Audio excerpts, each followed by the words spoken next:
Aku harus tetap tersenyum. Novel karya Geoffrey, bagian 45.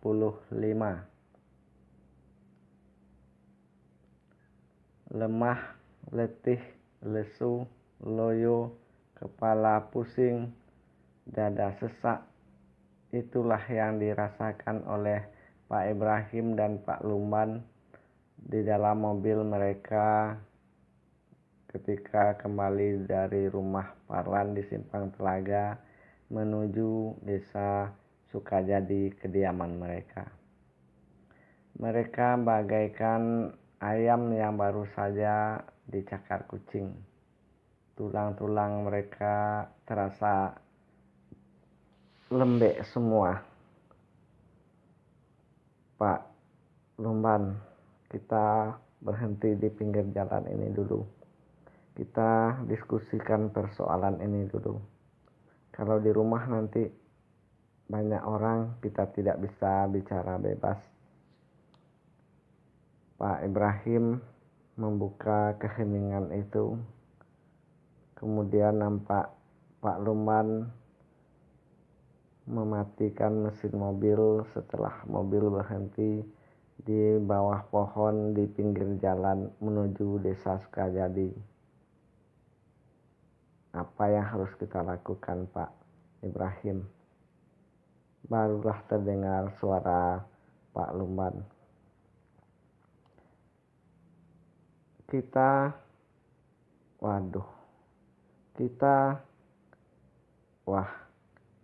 harus hati-hati menghadapi anak ini, Pak.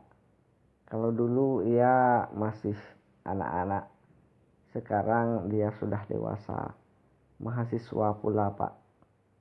Lagi pula kepandaiannya kita lihat sendiri, Riko dan kawan-kawannya. Tambah lagi kawan-kawannya di Simpang Telaga. Waduh, pusing aku, Pak. Ya, kita pikirkan baik-baik dulu bagaimana caranya. Jangan sampai kita salah langkah. Pak Ibrahim nampak hati-hati sekali.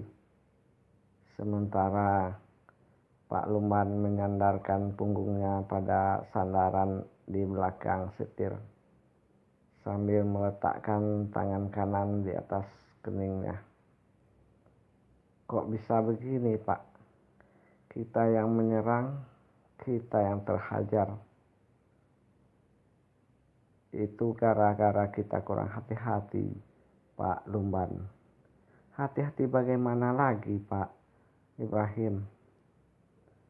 Itu rupanya, Pak Lumban, sertifikatnya sudah ada. Tetapi mengapa Pak Lumban sebagai kades tidak tahu? Nah, masa itu kan belum aku yang jadi kades, Pak Ibrahim. Tampak terjadi diskusi yang sangat hebat di antara Pak Ibrahim dan Pak Lumban ketika mereka baru saja dihajar serangan mati-matian oleh Parlan dengan membuka kedok mereka. Parlan mengatakan bahwa ia sudah tahu rahasia kedua orang tua itu, yaitu mereka telah merampas hak orang tuanya sendiri. Mereka melakukan itu karena menganggap Parlan masih kecil dan tidak akan mengungkit-ungkit persoalan ini. Mereka memanfaatkan kematian ayah Parlan. Kebetulan Pak Lumban adalah kepala desa dan Pak Ibrahim merupakan sahabatnya yang sekaligus sesepuh desa Sukajadi. Begini sajalah Pak Lumban, kita putar balik saja. Maksud Pak Ibrahim, kita kembali ke rumah Parlan, kita selesaikan persoalan ini agar tidak menjadi ruwet. Wah, kalau gitu nampak kita salah, Pak. Ya, kalau tidak, kalau sempat dia melapor, habislah kita Pak. Maksud Pak, waduh, tampak kedua orang itu tidak bisa meneruskan diskusi mereka karena kepala mereka sudah sama-sama panas.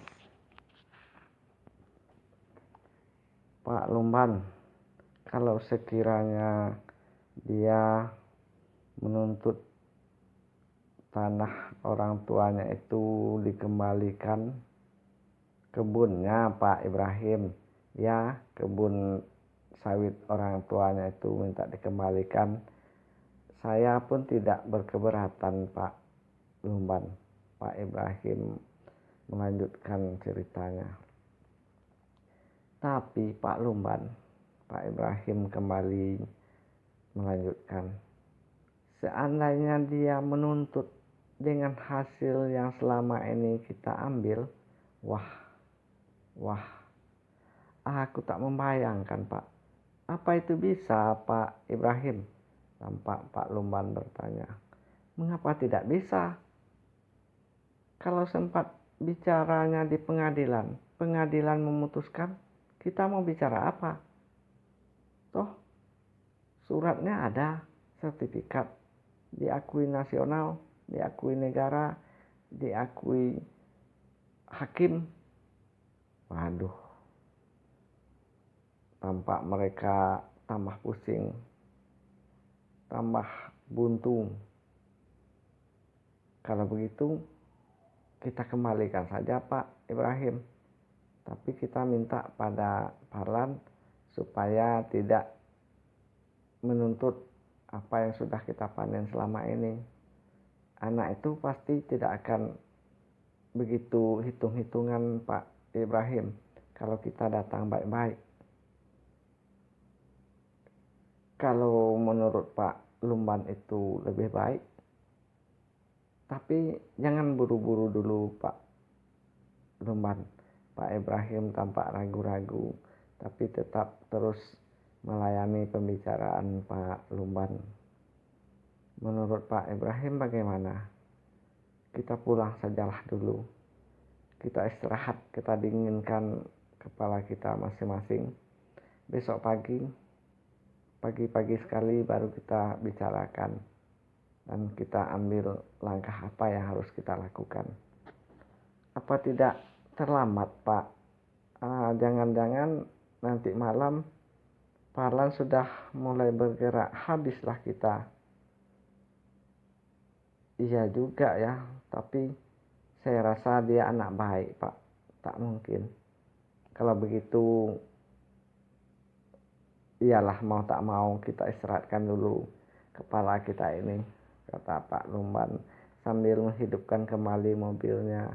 Tampak mobil itu kembali meluncur terseok-seok meniti jalan-jalan di sepanjang hutan sawit menuju desa Sukajadi, tempat kediaman mereka. Sementara di rumahnya, Parlan duduk di ruang tamu tercelepoh. Nampak Mas Budi dan Mbak Lastri duduk pula di samping Parlan sambil manggut-manggut menerangkan cerita Parlan. Kalau begitu jangan diambil hati lagi Lan. Mbak Lastri membuka pembicaraan setelah Parlan lama berhenti bercerita. Ya, sebaiknya begitu Lan. Mas Budi juga setuju dengan apa yang dikatakan oleh Mbak Lastri. Saya tidak bisa terburu-buru mengambil keputusan Mbak Mas. Tapi saya ucapkan terima kasih atas perhatian Mbak dan Mas Budi. Mungkin untuk waktu-waktu ke depan saya mungkin akan banyak lagi minta pertimbangan dari Mbak Lastri dan Mas Budi. Tenang kau Lan. Kalau pertimbangannya kau minta itu untuk hal-hal yang baik, tenang kau. Asal jangan kau meminta hal-hal yang aneh-aneh, sudahlah. Hahaha. Tanpa Farlan tertawa mendengar apa yang disampaikan oleh Mas Budi. Mak Lasri cuma manggut-manggut, senyum-senyum, dan Farlan juga tidak jauh beda dengan Mbak Lasri. Setelah tadi tertawa, ini ia hanya senyum-senyum saja. Oh ya, bagus, kita ke warung saja. Warung lama ditinggal. Kalau di sini ngobrolnya kan kering-kering saja, kata Farlan kepada Mak Lastri, karena ia ngerti Mak Lastri pergi ke rumahnya meninggalkan warung. Dan dia juga tidak merasa enak kalau Mak Lastri terlalu lama meninggalkan warungnya. Sempat terjadi sesuatu dengan warungnya, Mak Lastri bisa rugi. Dia pun tidak akan bisa menerima kesedihan Mak Lastri karena Mak Lastri datang ke rumahnya untuk kepentingan dirinya. Itulah Farlan. 20 hektar per orang, panen juga mereka ya Lan. Mak Lastri membuka pembicaraan ketika Farlan dan Mas Budi sudah duduk di sebuah meja di dalam warung nasi dan kedai kopi lezat menanti milik Mak Lastri yang berada di Simpang Telaga. Itulah orang Mak, tidak pernah memikirkan halal haram. Makanya anaknya yang dikasih uang haram kelakuannya seperti itu. Jangan terlalu memonis orang kau Lan. Ya, aku pun dengar dari cerita Ustadz Mak Lastri.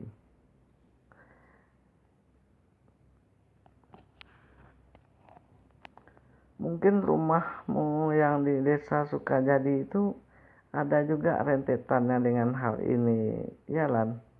Mas Budi bertanya kepada Farlan tentang kejadian yang menimpa diri pemuda ini. Saya rasa juga begitu, Mas, karena orang itu tidak bisa mengambil alih secara langsung karena takut malu dengan warga yang lain, makanya mereka mempergunakan siasat penggadaian.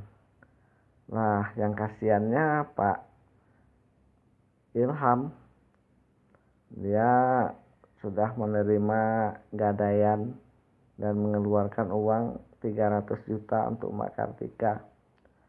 Mak Kartika pun sudah lenyap dari Sukajadi sampai sekarang. Yang untung Pak Kades, Pak Lumban, kabarnya dia membeli rumah Mak Kartika dengan sangat murah sekali. Ya, itulah tandanya mereka kong kali kong. Dan lagi pula kebun Mak Kartika, Pak Ibrahim pula yang membeli. Nah, jelas sekali itulah mereka bagi-bagi dengan siasat mereka. Mantap juga mereka Lan. Ya, itulah Mak, kalau orang tidak pernah memikirkan bagaimana nasib orang lain, yang dipikirkannya hanyalah kantong beras dia sendiri. Mungkin dia menganggap orang-orang gak butuh beras itu Lan. Mas Budi nampak senyum-senyum bercanda. Bersambung.